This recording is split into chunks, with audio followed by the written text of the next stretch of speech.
Hi friends, good afternoon. Welcome back my channel. మీ పద్మావతి మరడాని. ఎవరు వచ్చి మా ఇంట్లో మండే స్పెషల్ అనమాట చూపిస్తారండి. వచ్చేసి పప్పుచారు పెట్టాను. పప్పుచారు పెట్టి ఇదేమో చింతపండు పచ్చడి. మా చిన్నమ్మ ఎక్కువగా మేము ఊరు వెళ్తే మా చిన్నమ్మ చేసేది. మా చిన్నమ్మ ఊరు వెళ్తే బాగా స్పైసీగా పుల్లగా బాగుంటుంది. ఇది ఎలా చేయాలో ఏంటో ఒకసారి యూట్యూబ్లో పెట్టాను కదా, చూడండి. ఎండుమిర్చి, సాయిగుళ్ళు, జీలకర్ర, ఆవాలు, కరివేపాకు, మెంతులు ఏం చేసుకొని చింతపండు, ఉప్పు మిక్సీ పట్టేసుకొని చివరిగా ఆనియన్, వెల్లుల్లి వేసుకొని ఇంకోసారి మిక్సీ పడితే అయిపోద్ది చింతపండు పచ్చడి. చాలా టేస్ట్గా ఉంటుంది అన్నమాట.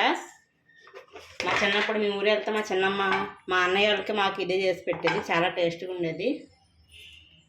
ఇంకా దీంట్లో కాంబినేషను పిండి వడియాలు, గుమ్మడి వడియాలు, ఇంకా వేడివేడిగా రైస్. ఇది మా ఇంట్లో టుడే స్పెషల్. మీ ఇంట్లో స్పెషల్ ఏంటో కామెంట్ చేయండి ఫ్రెండ్స్. Bye bye.